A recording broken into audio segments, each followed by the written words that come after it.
Hello friends, welcome to my channel. नोंथांमोनखौ आंनि गोदान video साफ्रोमखौबो गोसो गोथारै बरायहरबाय। आसा खालामो नोंथांमोना गासैबो इसोरनि अननायाव मोजाङैनो दङ आरो आंबो जोबोद मोजाङैनो दङ। थ' नोंथांमोना नायदों महान स्टार ब्लग चेनेल।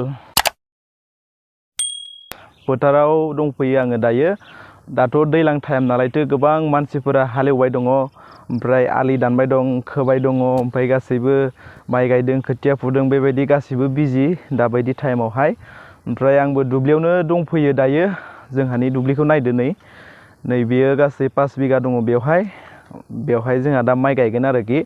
ओमफ्राय ओरै गाम्बारि बागान दङ एसे, ओमफ्राय आनारस बागान दङ, ओमफ्राय ओरै लामा न' थाहैबाय। बेनिफ्राय बेनो आरोना जोंहानि दुब्लिया गाइस। बेयाव गासै दा 5 बिगा दङ हाया।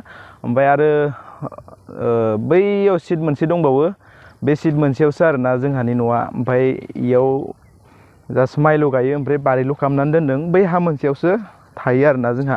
बे हानि बागै माखासे खोथाखौ रायलायनो सानदों आरोना। जोंना गामिया बारा एसेबां पुराना गामि जायाखै। 1984आव बे गामिखौहाय गायसननाय जादोंमोन आरोना। ओमफ्राय ओरैबायदि हाग्रा गोजामोन, नै बेयावहाय गासैबो हाग्रा गोजामोन।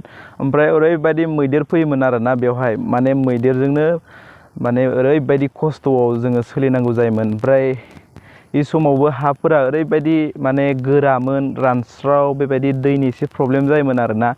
माने 6 बार 7 बार गाहाम हालेवनांगौ होनबासो हाया मोनो, ओमफ्राय माइ गायजायो, बेबायदि कन्डिसनमोन आरोना।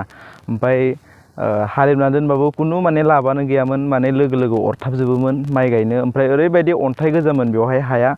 ओमफ्राय दा बे 20-25 बोसोरनि गेजेरावनो माने ओरैबायदि सोलायबाय, माने हाया दायो माने मोजां जाबाय आरोखि। बेनिफ्राय अन्थाइबो गैला दायो। ओमफ्राय गय ओमफ्राय आरो बेबायदि माइफोराबो माने जाग्रा जालांजोब्बाय। ओमफ्राय दैफोराबो दायो बेबायदि आंखाल नंला आरोना, गासैबो माने मिलायजोब्बाय आरोना। ओमफ्राय दायो माने बागानफोरबो जासै, जिखुनु आबाद मावो गासैबो जासै। बेनिफ्राय गयबो गायदों, हनै गयाबो जासै। ओमफ्राय मैयाथ' हाई सेकेन्डारि फाइनाल एग्जामनि रिजाल्ट होबाय गाइस। मैया आङो भिडिअ बानायनो सानदोंमोन आरोना। ओमफ्राय जोंनाव ओरैबायदि अखा हादों, अखानि थाखाय भिडिअ लाबोनो हायाखै। ओमफ्राय कारेन्टबो गैयामोन। ओमफ्राय जोंहाना न'आ सिलिं गैया नालायथो, माने दावराव जाजोबो, ओंखायनो माने भिडिअखौ लाबोनो हायासै। ओमफ्राय आङो बानायस्रानाय जायासै आरोना। ओमफ्राय आङो निउसफोराव नुदों माने गोबांथार बेबायदि मोजां पारसेन्ट लानानै पास खालामदों मानसिफोरा। ओमफ्राय जायगाफोरखौहाय आं एसां डिटेल्सफोरखौ नागिरजोबासै, सोर बबेनिफोरखौ पार्सेन्टेजफोरखौ सोर बेसेबां मा मोनखो, खारन आं भिडिअ लाबोला नालायथो, जास्ट नायनानैल' आङो थानाय जाहैबाय आरोखि। ओमफ्राय आं दा बानायस्राला, माने नोंथांमोना बेलेग बानायनाय मानसिफोरनि भिडिअखौनो नुखाजोब्बाय। थ' आङो दायो भिडिअखौ बानायला। ओमफ्राय जों गामियावबो साब्रै होदोंमोन, साब्रैयाव हौवासा गोजा। ओमफ्राय साथामा थार्डआव पास जादों, ओमफ्राय सासेया सेकेन्ड डिभिजनाव पास जादों खोमा। ओमफ्राय एडभान्स बड'आव लेटार लाखिदों सेकेन्ड डिभिजनाव पास जानाया। गासैनाबो मोजां गोजा जों गामियावबो रिजाल्टआ। ओमफ्राय नोंथांमोनाबो गासैनाबो मोजां गोजा खोमा।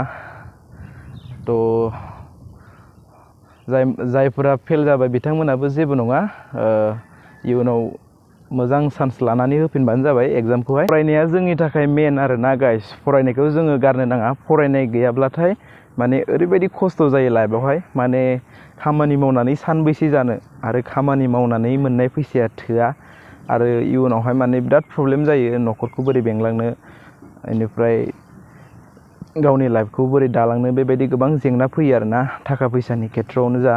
बेनिफ्राय आरो जोङो मान सनमानबो मोननाय नङा गोरों जायाब्ला, आरो गोरों जायोब्लाथ' नोंथांमोना गासिबो मिथिगौ गासैयावबो चान्स थायो होननानैहाय। थ' आं गोबां बाथ्रा बुंनो सानाखै आरोना, नोंथांमोना गासिबो मिथिखाजोबगौ। बेनिफ्राय आनजादाव फेल जादोंब्लाबो जेबो साननाङा, नेक्स्ट टाइमाव मोजां होफिनबानो जाहैबाय। एबारथ' माने कर'नाजों माजों एसां क्लासबो मोनजोबासै, आरो दैबाना, बिदिनो माने समयसायानो समयसा, प्रब्लेम बिदि गोबांथार जागासिनो दं आरोना। स' जायफ्रा पास जाबाय बिथांमोननि थाखायबो कंग्रेचुलेसन्स। बेनिफ्राय मोनसे इम्परटेन्ट खोथाखौ आं दायो बुंनो नागिरदों दै। जोंनि बाक्सा डिस्ट्रिक्टआवनो आरोना, बाक्सा डिस्ट्रिक्ट, आंथ' गियानपिट डिग्री कलेजाव फरायो नालायथो। ओमफ्राय बिनि खाथियावहाय मोनसे कलेज दङ मडेल एकाडेमि निकासियावहाय मडेल एकाडेमि निकासिनि सासे स्टुडेन्टआहाय माने बड' साबजेक्टआवहाय 96% मोननानै पास खालामदों आरोना ओमफ्राय अल जेसेबां माने स्टुडेन्टसफोर दङ बेनि गेजेरावनो बे कलेजनि स्टुडेन्टआ 96% मोननानै पास खालामदों होननानै मिथिदों ओमफ्राय आं मैया निउसावसो नुदोंमोन नामखौ दायो बावबाय आरोखि बेनिफ्राय आरो बागानपारानि सासे स्टुडेन्ट हिन्जावसा बेबो 92 मोनदोंनो बड'हाय माने बिसोर सानैया फार्स्ट सेकेन्ड होननानै आं मिथिनो मोनदों आरोना थ' जोबोद मोजांनि खोथा जोङो बर' जानानै बर' आयदायावहाय बेबायदि मार्क्स लाखिनो हानाया जोंनि थाखाय गोग्गाथाव आरोना बेनिफ्राय गोबां ससियेल